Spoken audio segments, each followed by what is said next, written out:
ಏನು ಇವತ್ತಿನ ತಾಪಮಾನವನ್ನ ನೋಡೋದಾದ್ರೆ ಯಾವ್ಯಾವ ಭಾಗದಲ್ಲಿ ಎಷ್ಟರ ಮಟ್ಟಿಗಿದೆ? ಈಗ ಉತ್ತರ ಒಳನಾಡಿನ ಬಹುತೇಕ ಎಲ್ಲ ಜಿಲ್ಲೆಗಳಲ್ಲಿ ಗರಿಷ್ಠ ತಾಪಮಾನ 40ರಿಂದ 42 ಡಿಗ್ರಿ ಸೆಲ್ಸಿಯಸ್ ದಾಖಲಾಗಿದೆ. ಕಲಬುರಗಿಯಲ್ಲಿ 42 ಡಿಗ್ರಿ ಸೆಲ್ಸಿಯಸ್ ಗರಿಷ್ಠ ಉಷ್ಣಾಂಶ ದಾಖಲಾಗಿದೆ. ಮತ್ತು ಉತ್ತರ ಒಳನಾಡಿನ ಕೆಲವು ಜಿಲ್ಲೆಗಳಲ್ಲಿ ನಾವು ಹೀಟ್ ವೇವ್ ಕಂಡೀಷನ್ಸ್ ಅಂದರೆ ಉಷ್ಣ ಅಲೆಗಳು ಬರುವ ಹೆಚ್ಚಿನ ಸಾಧ್ಯತೆ ಐತಿ. ಏಪ್ರಿಲ್ 16, 17, 18, 19 ತನೂ ಉತ್ತರ ಒಳನಾಡಿನ ಜಿಲ್ಲೆಗಳಲ್ಲಿ ಉಷ್ಣ ಅಲೆಗಳು ಬರುವ ಸಾಧ್ಯತೆಗಳದಾವು. ಅದು ಮುಖ್ಯವಾಗಿ ಬೀದರು, ಕಲಬುರಗಿ, ಯಾದಗಿರಿ, ರಾಯಚೂರು, ವಿಜಯಪುರ, ಬಾಗಲಕೋಟೆ, ಕೊಪ್ಪಳ, ಗದಗ ಮತ್ತು ದಕ್ಷಿಣ ಒಳನಾಡಿನ ಜಿಲ್ಲೆಗಳಲ್ಲಿ ಬಳ್ಳಾರಿ ಮತ್ತು ವಿಜಯನಗರ ಜಿಲ್ಲೆಯಲ್ಲಿ ಕೂಡ ಉಷ್ಣ ಅಲೆಗಳು ಮುಂದಿನ 4 ದಿನಗಳವರೆಗೆ ಬರುವ ಸಾಧ್ಯತೆಗಳದಾವು. ಮತ್ತು ಬೆಂಗಳೂರಿನಲ್ಲಿ ಕೂಡ ಮುಂದಿನ 5 ದಿನಗಳವರೆಗೆ ಗರಿಷ್ಠ ಉಷ್ಣಾಂಶ ಸುಮಾರು 37ರಿಂದ 39 ಡಿಗ್ರಿ ಸೆಲ್ಸಿಯಸ್ ಹೋಗುವ ಸಾಧ್ಯತೆಗಳದಾವು. ಅದು ಅಲ್ಲದೆ ಕರ್ನಾಟಕ ರಾಜ್ಯಾದ್ಯಂತ ಕೆಲವು ಕಡೆ 25%ಕ್ಕಿಂತ ಕಡಿಮೆ ಪ್ರದೇಶದಲ್ಲಿ ಗುಡುಗು ಮಿಂಚು ಸಮೇತವಾಗಿ ಮಳೆಯಾಗುವ ಹೆಚ್ಚಿನ ಸಾಧ್ಯತೆಗಳದಾವು. ಇದಕ್ಕೆ ಮುಖ್ಯ ಕಾರಣವೇನೆಂದರೆ ಕರ್ನಾಟಕದ ಒಳನಾಡಿನಲ್ಲಿ ಟ್ರಫ್ ಇರುವುದರ ಹಿನ್ನೆಲೆಯಲ್ಲಿ ಎಲ್ಲೇ ಒಂದು ಕಡೆ ಗುಡುಗು ಮಿಂಚು ಸಮೇತವಾಗಿ ಹಗುರವಾಗಿ 25%ಕ್ಕಿಂತ ಕಡಿಮೆ ಪ್ರದೇಶದಲ್ಲಿ ಮಳೆಯಾಗುವ ಸಾಧ್ಯತೆ ಐತಿ. ಅದು ಹಗುರವಾಗಿ ಮಳೆಯಾಗುವ ಸಾಧ್ಯತೆಗಳದಾವು. ಸರ್, ಈಗ ಜನರಲ್ಲಿ ಇರುವಂತಹ ಒಂದು ಭಯ ಏನು ಅಂತಂದ್ರೆ, ಒಂದಷ್ಟು ಕಡೆಗಳಲ್ಲಿ ಕೇಳಿ ಬರ್ತಾ ಇರುವಂತಹ ಮಾತು, ಮುಂದಿನ ದಿನಮಾನಗಳಲ್ಲಿ ಬೆಂಗಳೂರಿನಲ್ಲಿ 45ರ ಮಟ್ಟಿಗೆ ಗರಿಷ್ಠವಾಗಿ ತಾಪಮಾನ ಬದಲಾವಣೆ ಆಗುತ್ತೆ ಅನ್ನುವಂತಹದ್ದು ಕೇಳಿ ಬರ್ತಾ ಇದೆ. ಅದು ಸತ್ಯನಾ? ಅಕಸ್ಮಾತ್ ಹೆಚ್ಚಾದ್ರೆ ಎಷ್ಟಾಗಬಹುದು ಅಂತ? ಬೆಂಗಳೂರಿನಲ್ಲಿ ಗರಿಷ್ಠ ಅಂದ್ರೆ 39 ಡಿಗ್ರಿ ಸೆಲ್ಸಿಯಸ್ ತನಕ ಹೋಗುವ ಸಾಧ್ಯತೆಗಳದಾವು. ಅಷ್ಟೆಲ್ಲ 40ರ ಮೇಲೆ ಇಲ್ಲಿ ಬೆಂಗಳೂರಿನಲ್ಲಿ ಉಷ್ಣಾಂಶ ಏರಿಕೆ ಆಗಲ್ಲ. ಈಗ ನಾವು ಉತ್ತರ ಕರ್ನಾಟಕದ ಭಾಗಗಳನ್ನ ನೋಡಿದ್ರೆ ಮೊದಲಾಗಿ ಅವೆಲ್ಲ ಬಿಸಿಲು ನಾಡು ಅಂತಾನೆ ನಾವು ಹೇಳ್ತೀವಿ. ಯಾಕಂದ್ರೆ ಹೆಚ್ಚಾಗಿ ಬಿಸಿಲು ಅಲ್ಲಿ ಕಂಡು ಬರುವಂತದ್ದು. ಎಷ್ಟರ ಮಟ್ಟಿಗೆ ಅಲ್ಲಿ ಏರಿಕೆ ಆಗುವಂಥದ್ದು? ಈಗ ನೀವು ಕಲಬುರಗಿ ತೊಗೊಂಡೆ ಅಂದ್ರೆ ಕಲಬುರಗಿಯಲ್ಲಿ ಒಮ್ಮೆ 47 ಡಿಗ್ರಿ ಸೆಲ್ಸಿಯಸ್ ತನಕ ದಾಖಲಾಗಿದೆ. ಮುಂದಿನ ದಿನಗಳಲ್ಲಿ 44-45 ಡಿಗ್ರಿ ಸೆಲ್ಸಿಯಸ್ ಕಲಬುರಗಿಯಲ್ಲಿ ಹೋಗ್ಬೋದು. ಮತ್ತು ಉತ್ತರ ಒಳನಾಡಿನ ಜಿಲ್ಲೆಗಳಲ್ಲಿ ಉಳಿದ ಜಿಲ್ಲೆಗಳಲ್ಲಿ 42ರಿಂದ 44 ಡಿಗ್ರಿ ಸೆಲ್ಸಿಯಸ್ ಹೋಗುವ ಸಾಧ್ಯತೆಗಳದಾವೆ.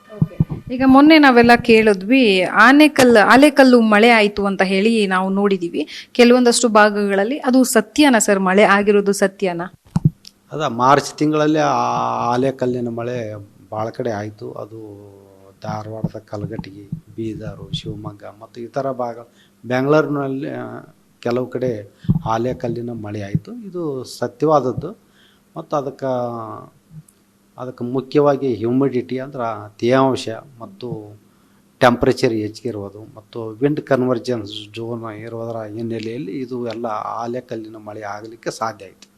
ಒಂದು ಮಾತು ಕೇಳಿ ಬರ್ತಾ ಇರುವಂತದ್ದು ಏನು ಅಂತಂದ್ರೆ, ಏನೋ ಕೆಮಿಕಲ್ ಸಿಂಪಡಣೆಯಿಂದ ಆಲೆಕಲ್ಲು ಮಳೆಗಳಾಗುತ್ತೆ ಅನ್ನುವಂತಹ ಅದನ್ನ ಈಗ ರೀಲ್ಸ್ಗಳಲ್ಲಿ ಹೆಚ್ಚಾಗಿ ಟ್ರೆಂಡ್ ಅಲ್ಲಿ ಕೇಳಿ ಬರ್ತಾ ಇರುವಂತದ್ದು. ಇದಕ್ಕೊಂದು ಕ್ಲಾರಿಫಿಕೇಶನ್ ಕೊಡೋದಾದ್ರೆ, ಯಾವ ಕಾರಣಕ್ಕಾಗಿ ನೀವು ಹೇಳಿದ್ರಿ ಈಗ ಆಲ್ರೆಡಿ, ಸೊ ಕೆಮಿಕಲ್ ಸಿಂಪಡಣೆಯಿಂದನೂ ಆಲೆಕಲ್ಲು ಮಳೆ ಆಗುತ್ತಾ ಅಂತ?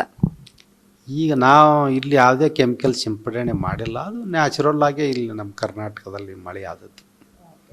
ಎಸ್, ಇನ್ನು ಮುಂದಿನ ದಿನಮಾನಗಳಲ್ಲಿ ನೋಡೋದಾದ್ರೆ ಮಳೆ ಆಗುವಂತ ಸಾಧ್ಯತೆ ಇದೆಯಾ? ಯಾಕಂತಂದ್ರೆ ಮುಂಚೆ ಎಲ್ಲ ಬೇಸಿಗೆ ಕಾಲದಲ್ಲೂ ಮಳೆ ಆಗುತ್ತೆ. ಸೊ ಈಗ ಆ ಮಳೆ ಆಗೋದು ಸಾಧ್ಯತೆ ಇದೆಯಾ? ಆದ್ರೆ ಯಾವ ರೀತಿ, ಯಾವ ಮಟ್ಟದಲ್ಲಿ ಆಗುವಂತಹದ್ದು? ಕರ್ನಾಟಕ ರಾಜ್ಯಾದ್ಯಂತ ಅಂದ್ರೆ ಕರಾವಳಿ, ಉತ್ತರ ಒಳನಾಡು, ದಕ್ಷಿಣ ಒಳನಾಡಿನ ಕೆಲವು ಕಡೆ 25%ಕ್ಕಿಂತ ಕಡಿಮೆ ಪ್ರದೇಶದಲ್ಲಿ ಗುಡುಗು ಮಿಂಚು ಸಮೇತವಾಗಿ ಮಳೆಯಾಗುವ ಸಾಧ್ಯತೆಗಳದಾವೆ. ಈಗ ಜನರು ಹೇಳ್ತಾ ಇರುವಂತದ್ದು ಬೇಸಿಗೆ ಕಾಲ ಅಂತಂದ್ರೆ ಬಿಸಿಲು ಮಾತ್ರ ಇರುತ್ತೆ ಅಂತ ಹೇಳಿ. ಸೊ ಬಿಸಿಲಿನ ತಾಪಮಾನ ಇಳಿಕೆ ಆಗುವಂತಹ ಸಾಧ್ಯತೆ ಏನಾದರೂ ಇದೆಯಾ ಸರ್?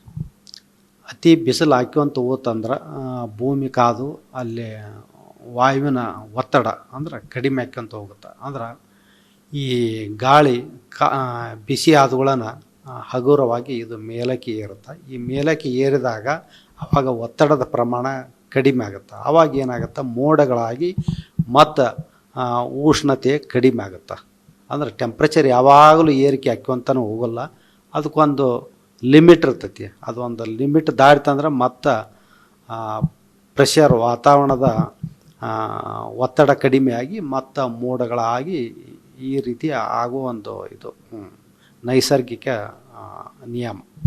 ಸರ್, ಈಗ ಆಲೆಕಲ್ ಮಳೆ ಆಗುವಂತ ಸಾಧ್ಯತೆ ಇದೆ, ಯಾಕಂದ್ರೆ ಈಗ ಮಳೆ ಆಗುತ್ತೆ ಅಂತ ತಾವು ಹೇಳಿದ್ರೆ ಮುಂದಿನ ದಿನಮಾನಗಳಲ್ಲಿ ಆಗ್ಲೂಬಹುದು ಅಂತ ಸಾಧ್ಯತೆ ಇದೆ ಅಂತೇಳಿ. ಆದ್ರೆ ಮತ್ತೆ ಏನಾದ್ರೂ ಆಲೆಕಲ್ಲು ಮಳೆಗಳು ಆಗುವಂತಹದ್ದು ಸಾಧ್ಯತೆ ಇದೆಯಾ? ಈ ಮುಂದಿನ ಒಂದು ವಾರದವರೆಗೆ ಅಷ್ಟೊಂದೇನು ಆಲೆಕಲ್ಲಿನ ಮಳೆ ಆಗುವ ಸಾಧ್ಯತೆಗಳಿಲ್ಲ.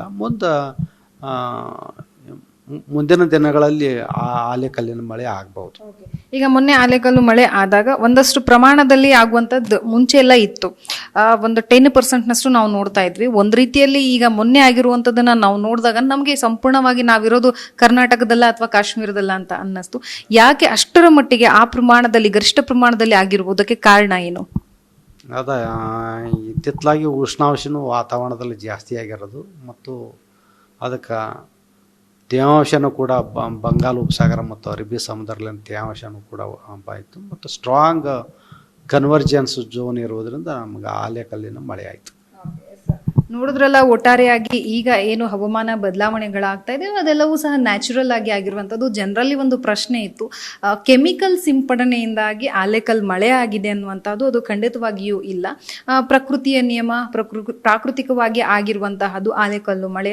ಸೊ ಬೇಸಿಗೆ ಕಾಲದಲ್ಲಿ ಪ್ರತಿ ವರ್ಷವೂ ನಾವು ನೋಡ್ತಾ ಇದ್ವಿ, ಒಂದಷ್ಟು ಪ್ರಮಾಣದಲ್ಲಿ ಮಳೆ ಬೀಳುವಂಥ ಸಾಧ್ಯತೆ ಇರ್ತಿತ್ತು. ಸೊ ಅದೇ ರೀತಿಯಾಗಿ ಮಳೆಯೂ ಬೀಳುವಂಥ ಸಾಧ್ಯತೆ ಇದೆ ಅಂತ ಹೇಳಿದ್ದಾರೆ. ಜೊತೆಗೇನು ಅಂತಂದ್ರೆ ಬೆಂಗಳೂರಿನಲ್ಲಿ 45 ತಾಪಮಾನ 45ಕ್ಕೆ ಏರಿಕೆ ಆಗುತ್ತೆ ಅಂತ ನಾವೆಲ್ಲ ಕೇಳಿದ್ವಿ. ಬಟ್ ಅದು ಖಂಡಿತವಾಗಿಯೂ ಇಲ್ಲ, ಅಷ್ಟರ ಮಟ್ಟಿಗೆ ಆಗುವಂತ ಸಾಧ್ಯತೆ ಇಲ್ಲ. ಇಫ್ ಏನಾದ್ರೂ ಒಂದು ವೇಳೆ ಆದ್ರೆ ಅದು 39 ಪ್ರಮಾಣದಲ್ಲಿ ಮಾತ್ರ ಇರುತ್ತೆ ಅನ್ನುವಂತಹ ಮಾತನ್ನ ಈಗ ಹವಾಮಾನ ಇಲಾಖೆಯ ತಜ್ಞರು ಹೇಳಿರುವಂತಹದ್ದು.